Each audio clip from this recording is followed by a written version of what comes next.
시편 1장 1절 2절. 복 있는 사람은 악인들의 꾀를 따르지 아니하며 죄인들의 길에 서지 아니하고 오만한 자들의 자리에 앉지 아니하고 오직 여호와의 율법을 즐거워하여 그의 율법을 주야로 묵상하는 자로다. 오늘은 시편 1장 1절 2절 말씀을 통해서 새해에 받아야 할 복이라는 제목으로 하나님의 말씀을 함께 살펴보도록 하겠습니다. 2022년 임인년 새해가 밝아왔습니다. 뉴스를 보니까 해돋이를 보기 위한 인파가 몰려서 강릉으로 가는 도로에 교통 정체가 심하다는 소식도 들렸습니다. 해마다 이때가 되면은 연화장을 돌리며 건강, 가정의 평안, 물질의 복을 빌어줍니다. 모두들 소망을 기대하며 또 새로운 한 해를 그렇게 맞이합니다.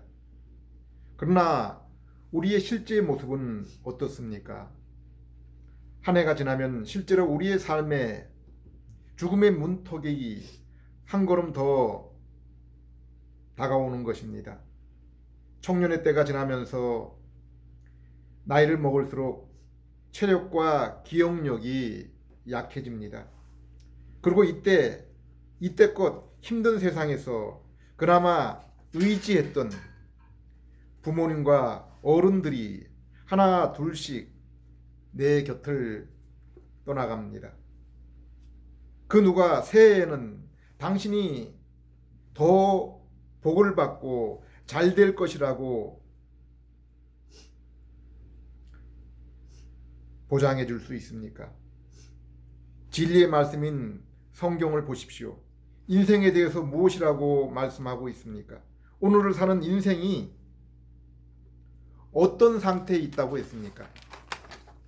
성경 전체에서 인생이 죄를 짓기 이전의 상태인 창세기 1장 2장 그리고 천국의 모습인 요한계시록 21장 22장을 제외한 성경 전체가 인생은 모두 죄 아래 있고 신음과 고통 가운데 있다라고 기록하고 있습니다. 그렇다면 인생에게는 고통과 저주만 있고 행복은 결코 없는 것입니까? 그렇다고 볼 수 있습니다. 인간편에서 보면 인생은 그저 칠흑 같은 암흑과 밤일 뿐입니다. 거기에는 아무런 소망이 없습니다. 인간의 편에서는 결코 없는 것입니다. 우리가 부귀와 영화의 대명사로 알려진 솔로몬이 기록한 것으로 알고 있는 전도서에서 그것을 우리에게 더욱 분명하게 알려주고 있습니다. 전도서 2장 1절에서 11절에서 솔로몬은 자기 인생의 웃음과 즐거움을 위해서 모든 것을 다 해보았고 그것을 이루어 보기도 했다고 했습니다. 사업을 크게 번창하게 했습니다. 많은 아름다운 건축물을 지었습니다. 금과 은, 소와 양떼, 많은 부를 쌓았습니다. 그리고 수많은 아내와 첩을 두었습니다. 그러나 이러한 모든 것을 의도하고 실제로 행한 후에 솔로몬의 고백이 무엇입니까?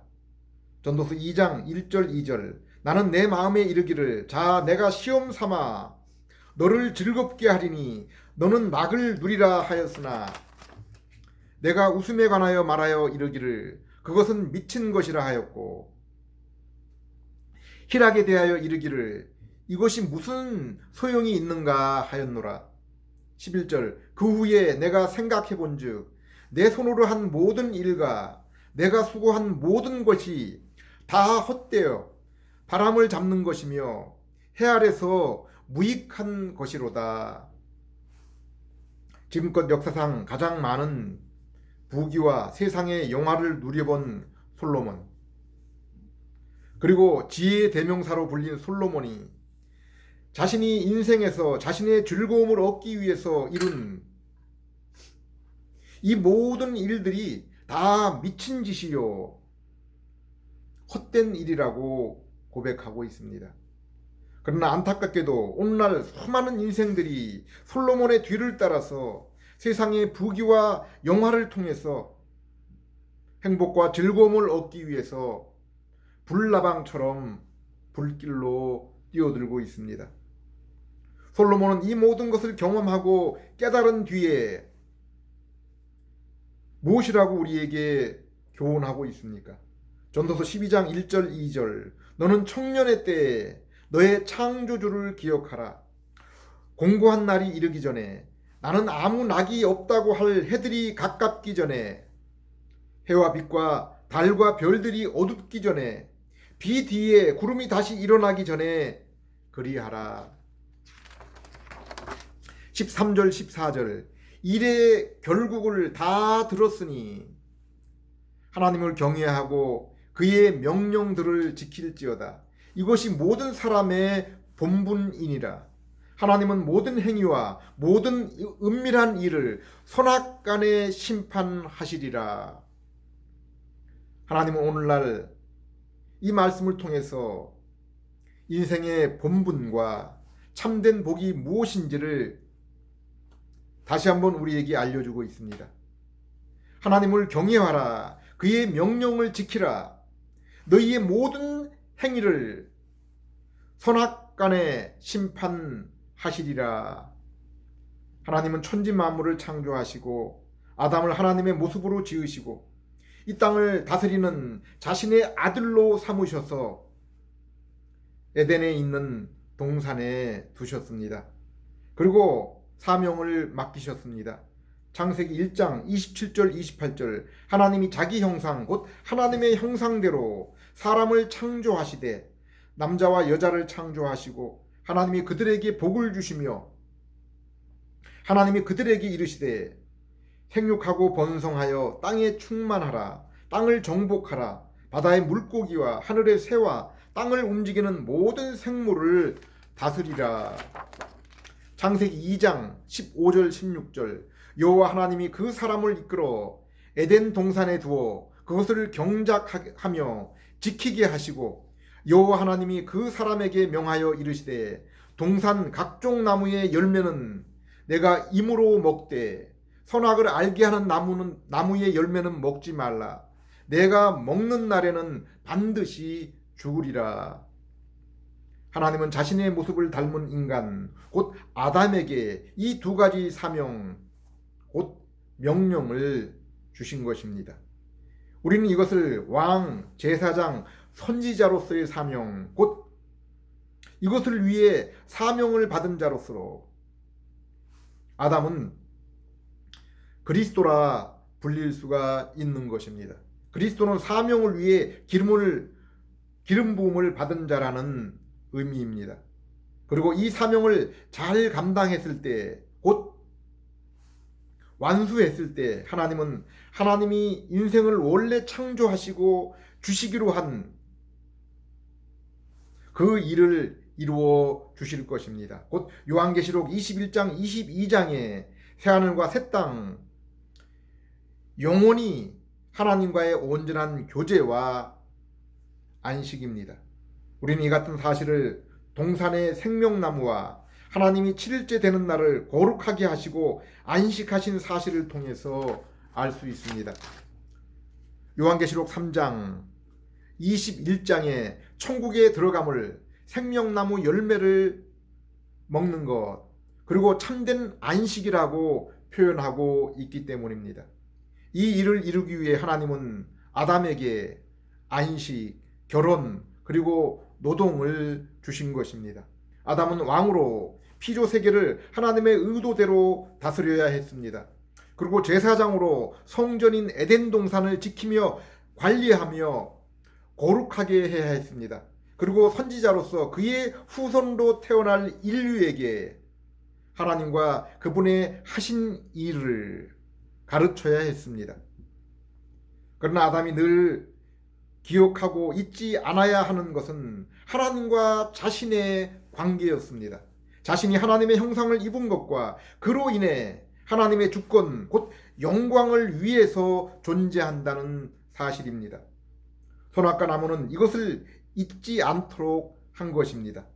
바울이 말씀한 것처럼 입법과 사법 곧 법을 제정하시고 판단하시는 분은 오직 하나님이십니다. 하나님은 만물을 지으시고 그것을 그분의 뜻에 따라 운행하시는 분이십니다. 아담은 이 사실, 하나님이 창조주이시고 주관자이심을, 그리고 자신은 그분의 피조물로서 그분의 영광을 위한 존재임을 잊지 않았어야 했습니다. 웨스트민스터 소교리 문답에 인생의 목적을 무엇이라고 말하고 있습니까? 하나님을 영화롭게 하며 영원토록 그를 즐거워하는 것, 이것이 바로 인생의 존재 이유라고 말하고 있습니다. 그러므로 아담은 자신을 존재하게 하고 사명을 주신 하나님께 자신의 존재와 행하는 사명에 대해서 선악과 나무 앞에 나와서 하나님께 물어야 했습니다. 솔로몬처럼 자신에게 이스라엘을 맡기신 하나님께 어떻게 이스라엘을 다스려야 할지 지혜를 구해야 했습니다. 그러나 아담은 이스라엘 초대왕 사울처럼 하나님의 뜻이 아니라 자신의 뜻을 이루며 하나님을 두려워하는 것이 아니라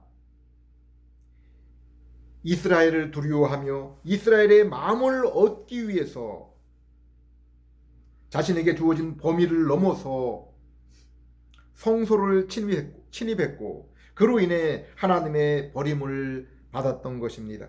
그러므로 아담도 하나님께 순종하여 하나님이 장차 보장한 그 놀라운 천국, 곧 하나님과의 온전한 만남과 영원한 교제의 참된 복을 경험하기 전에 하나님과 낙원으로부터 쫓겨난 것입니다.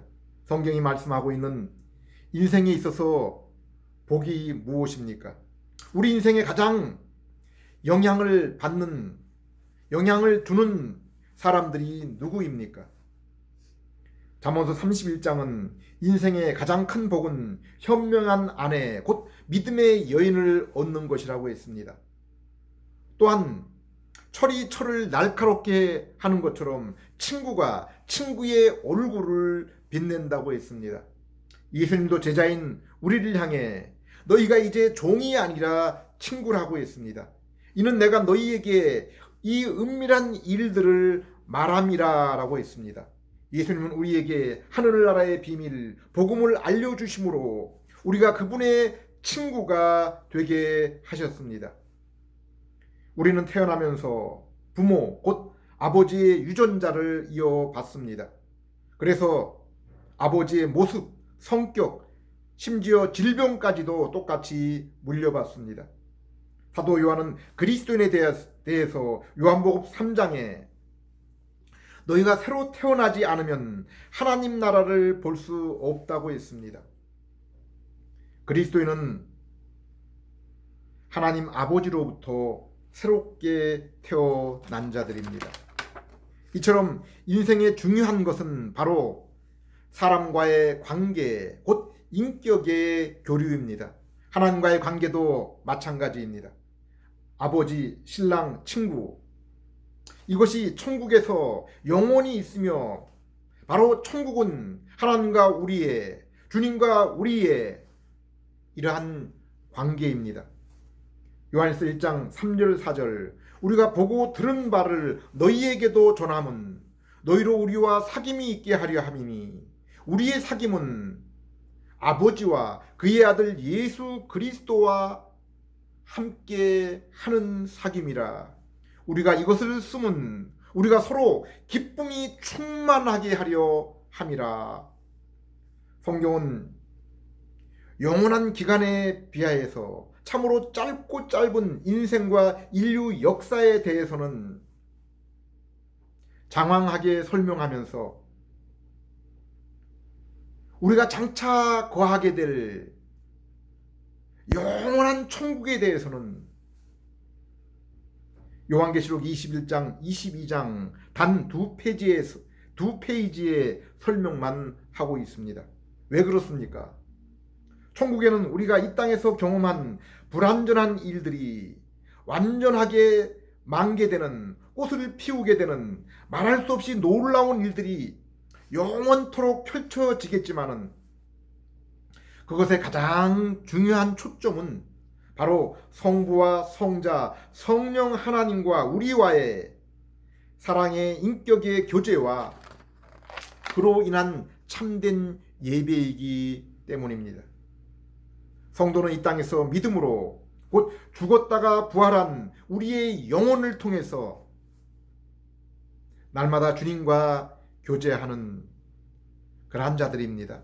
우리 안에 계신 성령님을 통해서 장차 있을 영원한 교제의 보증으로 우리는 이것을 날마다 우리의 삶 가운데서 경험하며 그로 인한 즐거움 또한 날마다, 그리고 우리의 믿음이 이 땅에서 성장할수록 더욱 풍성하게 체험하게 되는 것입니다. 그러므로 어거스틴은 인생이 예수 그리스도를 만날 때까지는 이러한 평안을 결코 경험할 수 없다고 했습니다.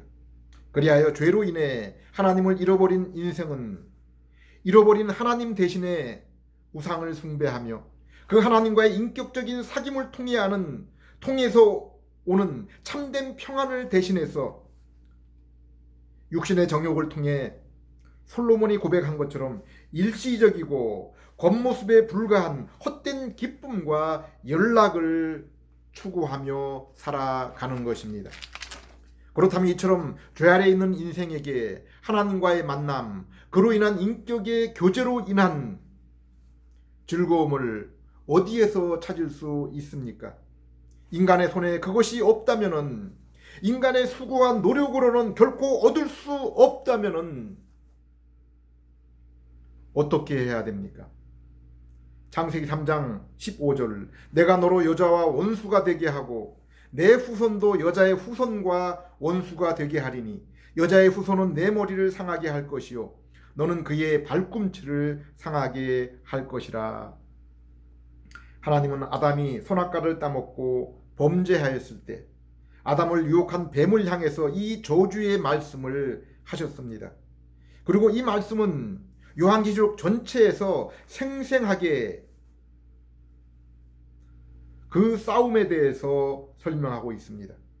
그리스도와 사단의 싸움, 그리고 여인의 후손인 교회와 바벨론 음녀와의 싸움이 요한계시록에 생생하게 그려지고 있습니다. 그리고 그 싸움의 결과는 육적으로는, 세상적으로는 철저하게 여인의 후손이 패배하지만은 영적으로, 그리고 실제적으로는 승리하는 모습으로 그려지고 있습니다. 바울은 그러한 세상에서의 성도의 모습을 고린도 후서 6장에서 잘 설명하고 있습니다.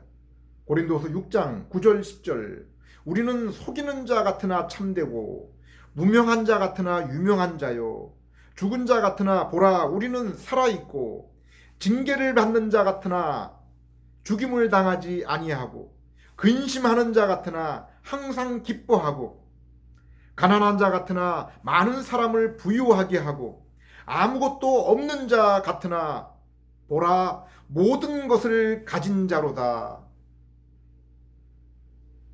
성도가 도대체 무엇을 가졌기에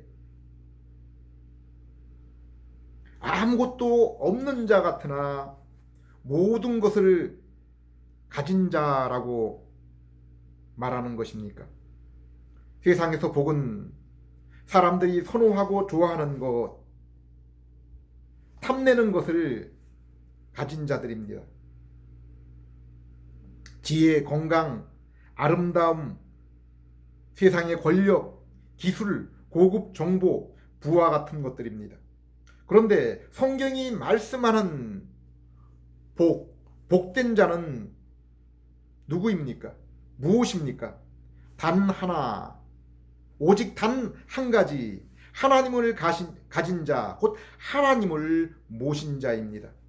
하나님이 아브라함과 성경에 택하신 자에게 주신 복 중의 복, 최고의 복은 오직 하나입니다. 곧 내가 너희의 하나님이 되며 너희는 내 백성이 되는 것이라. 이 복이 없으면 인생이 자신의 힘과 뜻으로는 결코 하나님을 만날 수 없고, 하나님이 주신 그 하늘에 속한 신령한 것을 누릴 수 없으며 우리 하나님과의 참된 예배를 드릴 수가 없는 것입니다. 성경에 나온 최초의 여인의 후손이 누구입니까? 아벨입니다. 최초의 뱀의 후손은 누구입니까? 가인입니다. 모두가 다 아담의 한 핏줄입니다. 그런데 무엇을 통해서 여인과 뱀의 후손의 모습이 구별이 되고 드러났습니까? 제사 곧 예배를 통해서 드러났습니다.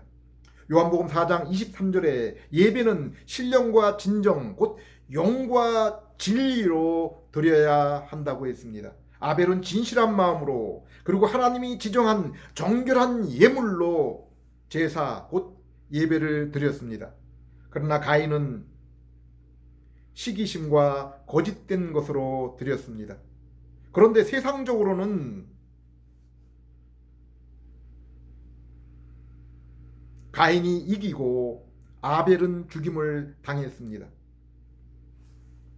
아벨의 뒤를 이어 하나님이 여인의 후손으로 셋을 주었고 그의 자손들이 여호와의 이름을 불렀습니다.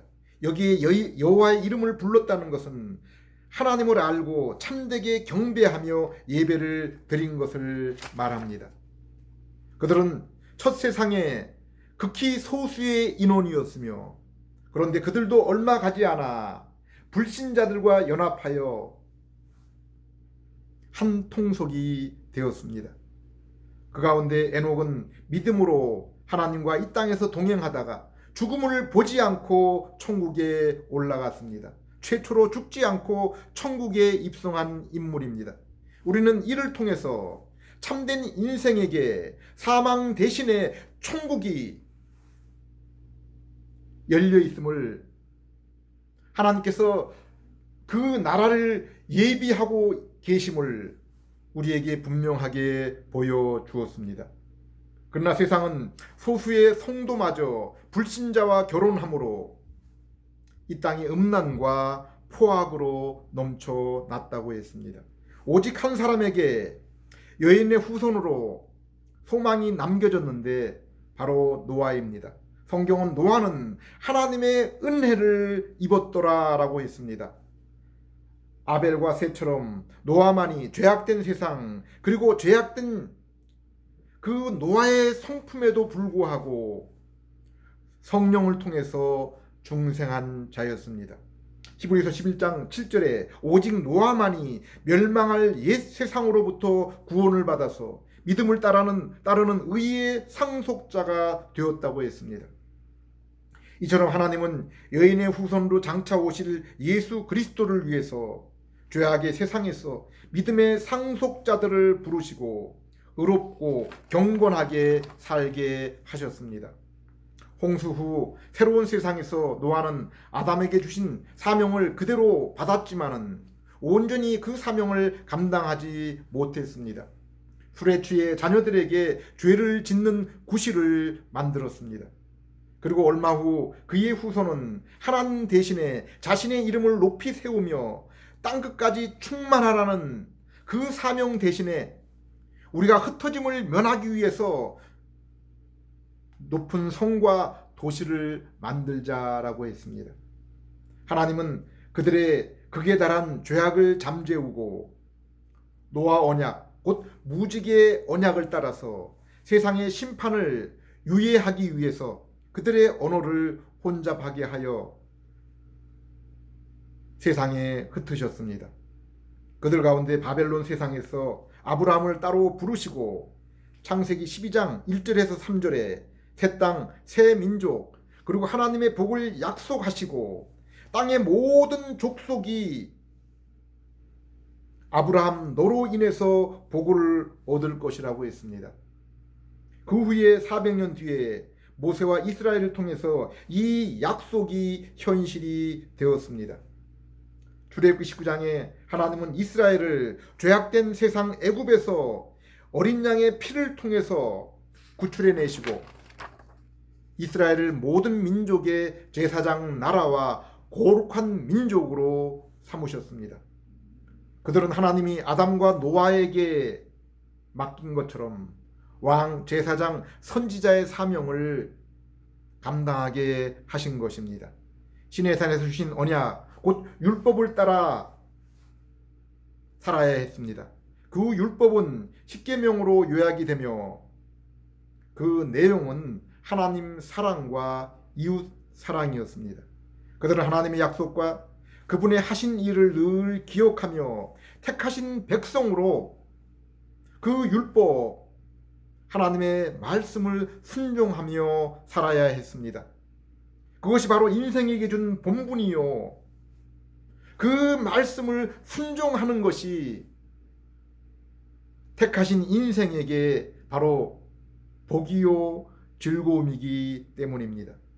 전도서 12장 3절, 13절, 14절 하나님을 경외하고 그 명령을 지킬지어다. 이것이 인생의 본분이니라. 하나님은 모든 행위와 모든 은밀한 일을 선악간에 반드시 심판하시리라. 하나님은 세상에서 오직 아벨, 오직 셋, 오직 노아, 그리고 아브라함과 이스라엘을 택해서 구원하시고 사명을 주신 것입니다. 그리고 그들은 하나님이 주신 신령한 복을 순종함을 통해서 누리며 참된 예배를 드리고 모든 민족에게 전파해야 될 그 사명이 있었습니다.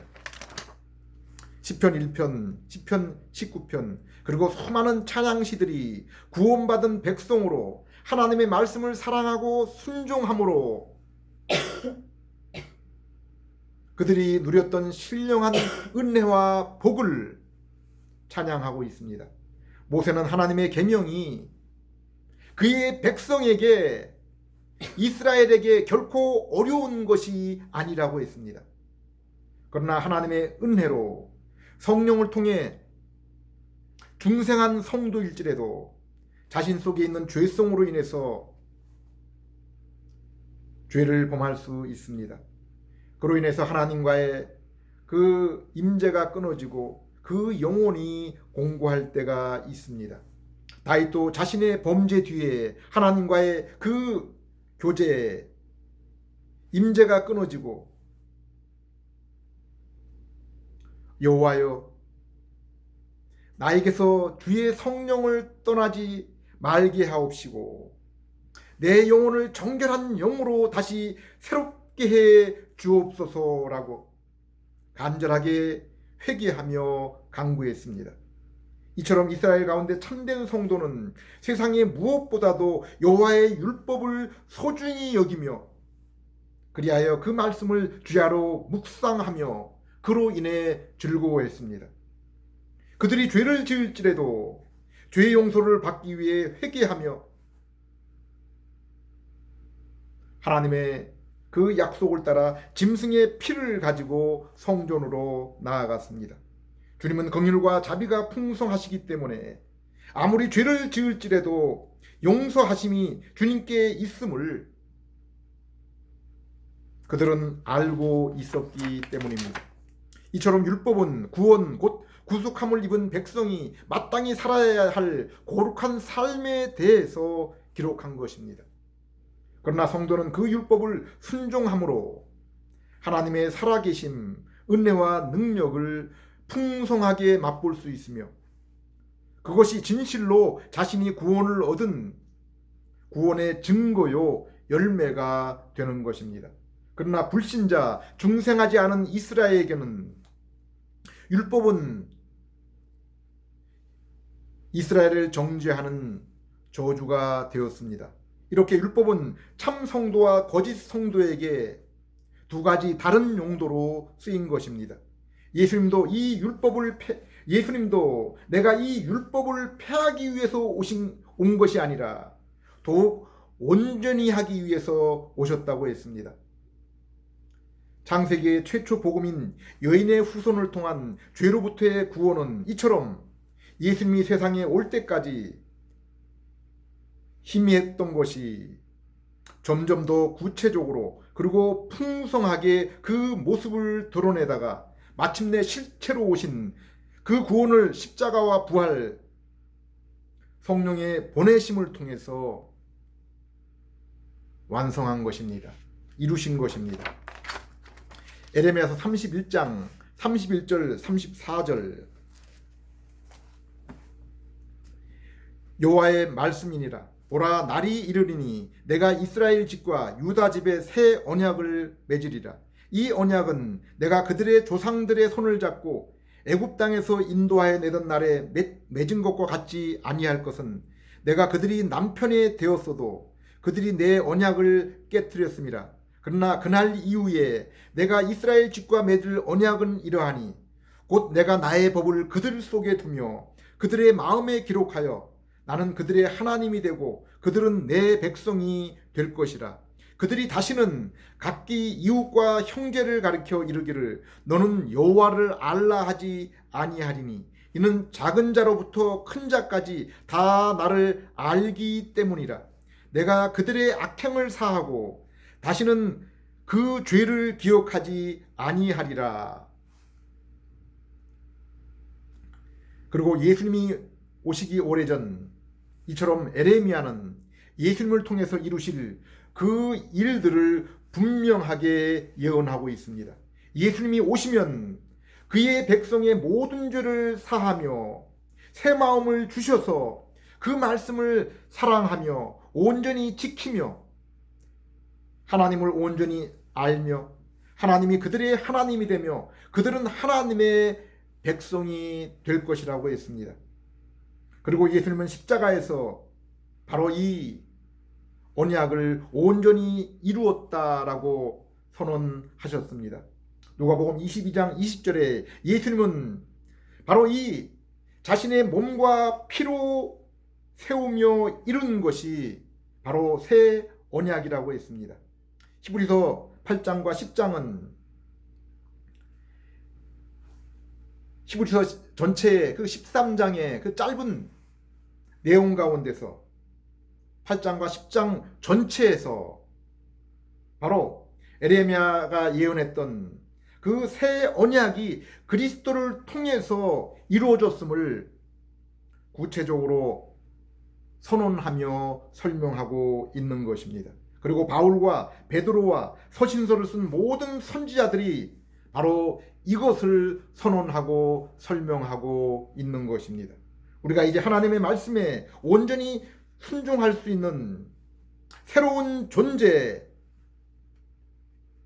그리고 새로운 영혼과 마음을 입었다고 했습니다. 하나님과 원수된 관계의 죄의 형벌에서 이제 모두 사함받고 다시는 기억하지 않는, 그래서 원수되었던 우리가 하나님과 화평을 이루었다고 했습니다. 이제 하나님을 알며 그의 백성으로 기쁨으로 그 말씀에 순종하는 친백성이 되었다고 했습니다. 옛 언약 율법이 희미하게 비추었고 또한 오직 소수의 성도만이 얻었던 중생으로 인해서 대부분의 그 이스라엘이 온전히 알지 못하고 순종하지 못했던 일들이 이제 실체 되신 예수님이 오시고 성령님을 우리 안에 보내시고 풍성하게 부어주셔서 이제 우리는 더욱 온전히 하나님을 알며 그 말씀에 순종하며 하나님을 사랑하고 이웃을 사랑하게 된 것입니다. 시편 1편 마태복음 5장의 8복을 보십시오. 참된 복은 하나님의 말씀을 사랑하며 순종하는 것이라고 했습니다. 그리고 오직 하나님으로부터 난 자만이 하나님을 알며 사랑하며 그의 계명을 지킨다고 요한일서 전체가 우리에게 분명하게 말씀하고 있습니다. 마태복음 13장은 천국에 대해서 이렇게 예수님이 설명하고 있습니다. 천국은 밭에 감추인 보화요 진주 장사의 값진 진주라고 했습니다. 겨자씨 한 알과 같다고 했습니다. 사람들이 이것을 발견하고 자신의 모든 것을 팔아서 이것을 산다고 했습니다. 천국은 중생한 사람들의 마음에 심긴 하나님의 말씀이라고 했습니다. 이것은 그 씨가 자라는 것처럼 말씀과 성령님의 인도하심을 통해서 우리의 심령 가운데 천국이 자라나는 것입니다. 그리고 점점 더 성령의 열매, 곧 예수님의 온전한 모습으로 자라나게 되는 것입니다.